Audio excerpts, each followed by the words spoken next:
crucial and for flexibility also to the days in the program.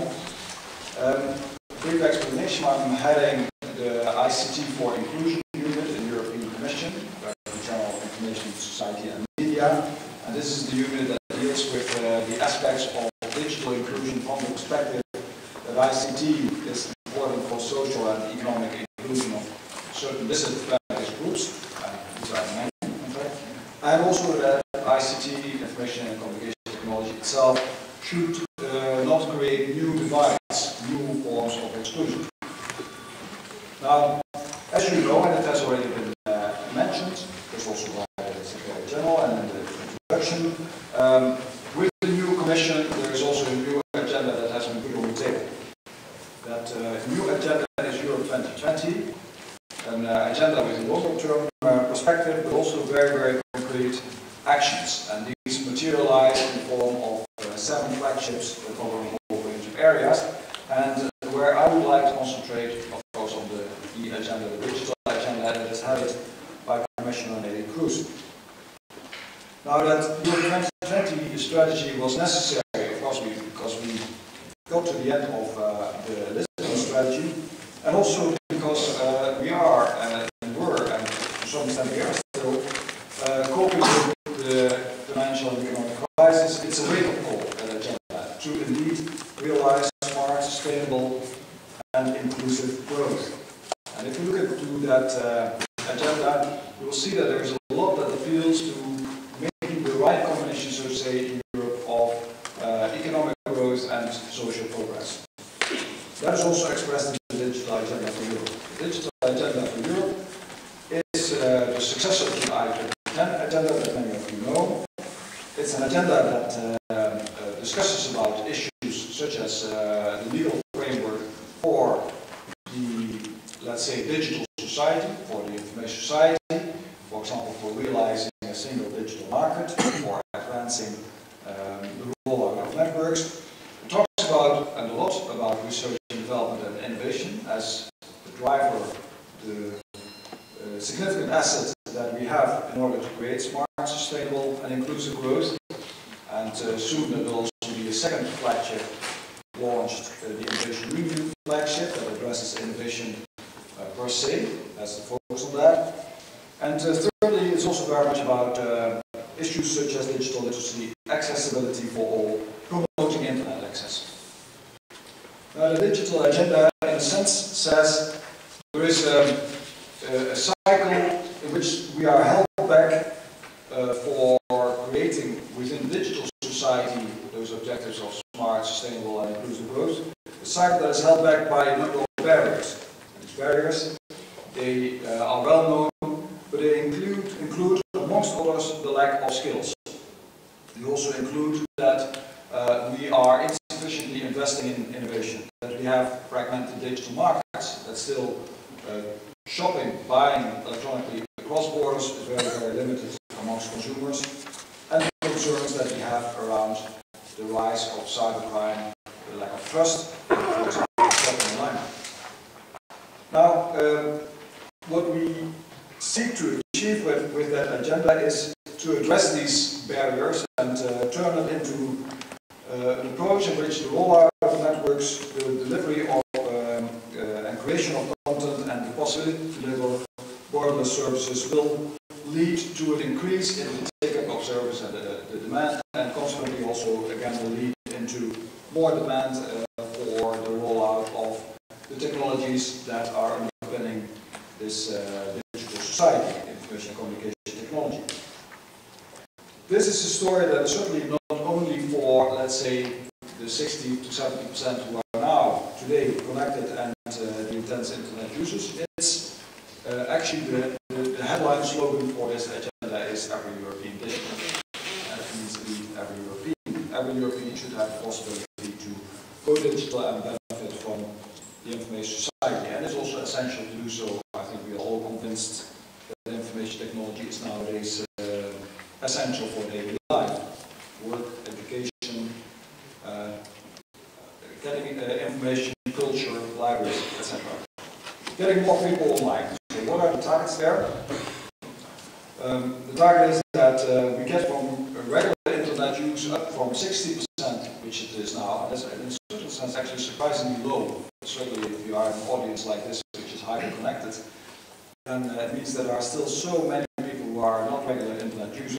So get it up from 60% to 75% by 2015. In particular, get the usage of the internet up amongst the disadvantaged groups, where at the moment there's only a 41% take up, and where we want to go to 60%, which means that the gap, the digital divide gap, is not fully bridged. It's still the gap between the 60% and the 75%. And also those that have never used the internet, that number will go down from 30% now to 50% in 2015. And that means, amongst others, not only getting more people online, but also having e-skills training. And take e-skills here in the broad sense, from, let's say, the e-skills which are perhaps more for professionals, to the digital competences and basic digital literacy that are for, let's say, anyone in those disadvantaged groups and in those never used groups. That includes, as we all know, many of the elderly, and that is actually the largest group within that. And by the way, the main reason for never used is I've never seen the sense of being connected to the internet, and that is also, by the way, the prime reason why amongst the largest group, the elderly people are not using the internet. So we'll have to, in some way or another, make sure, show that it makes sense to be connected. A bit more data is captured by the Riga indicator. As you know, in 2006 we had a ministerial conference in Riga, and there was a digital exclusion indicator defined, which is actually the gap between, let's say, internet use on average in Europe and the use amongst disadvantaged groups. And that indicator, you can look at various groups that are or were at risk of being excluded. You see that the female group is now well above, is approaching the level of 1, which means that they are near to the average of Europeans in terms of internet use. But you also see that the group aged 65 to 74 is still pretty low, only around 30%. And the two bars are giving the difference between 2008 and 2009. So elderly people haven't made that much progress. And some people say, well, hey, it's a problem that will go away. Well, it's not a problem that will go away. First of all, not that, because many of the 55 to 64 are also not very intense internet users. And by the way, many of the group of 55 to 64 switch off from the internet once they get older, remarkably. And it's also not fair, because we are assuming that more and more services have to be supplied online, and that it is necessary for participation in society to be connected. So it's not a problem that will go away, and likewise the economically inactive, retired, and also people with low income are still relatively low. And you also see that the progress is not, let's say, sensational. So we really need to think about how do we reduce the digital exclusion gap. And many initiatives in this sense will be welcome. Now, if we look at a few of the trends that we see in e-inclusion and digital inclusion, one of that is that in the preparation of the digital agenda, we had a lot of consultation and many inputs were received, and we also had a special impact assessment study. And I think one trend came out of that it goes more away from, let's say, just being connected to this aspect of empowerment. A better word for digital inclusion might actually be digital empowerment. Creating the possibility for people to use these technologies for their improvement of their life, that it is really about that. And we also, as I perhaps just already suggested a little bit, have gotten a lot more insight in the reasons for digital exclusion. 5 years ago it was kind of a blanket measure, and now there have been many surveys in several countries, in Denmark, in the UK, in the Netherlands, other places, asking people, so why do you not participate to this information society? And those reasons, for example, lack of connection, not having the means, not being interested, finding it too difficult, not having the skills, all these reasons are now a basis to start segmenting the approaches that we have to tackle digital inclusion, to segment the target groups. And I also have to say There are many more national, NGO and industry initiatives, and we will hear about some of those in a minute. So we're working on those, we have to take these trends into account, and we also have to take into account that in our approach of the digital agenda, tackling digital inclusion is not only a matter of digital literacy and skills, it's also a matter of being connected, of having cheap and fast internet everywhere, universal broadband. So the digital single market, fast and also fast internet access, they are addressing the access dimension, the usage dimension in the sense of having skills, the functional capability of using the technology is addressed by digital literacy, skills and inclusion. And then there is the impact dimension, doing something new with it, having an interesting service. And our studies show that you increase labor productivity, making people more efficient if you address just the skills dimension, but you really create economic growth if you also give them something where they can use those skills, if there is an interest in it. E-health, better government services, living independently, etc. So to wrap up, I will just focus on a few items here.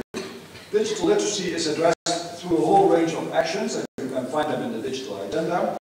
These go from advanced work in the 7th Framework Programme, support by the ESF, European Social Fund for Digital Literacy, towards specific actions that help us to monitor, such as indicators. And in particular, I would say we are interested here in actions where we can collaborate with other organizations, because they act as multipliers.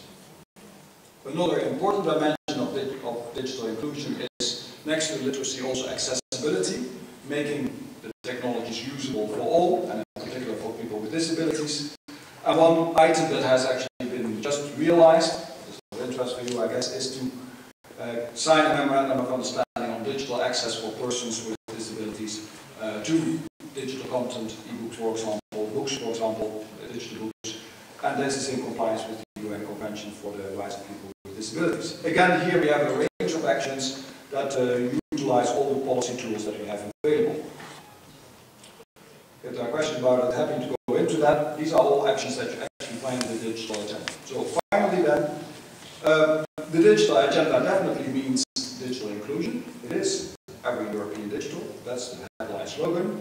And we need to have new forms of cooperation to realize this agenda, your agenda and the digital agenda. And in fact, we hope that they are the same. With libraries, very much. I liked your paper that was distributed, very much for that matter. With NGOs, that can be a major outlet. There are some great corporate initiatives going on there. With industry initiatives, and of course also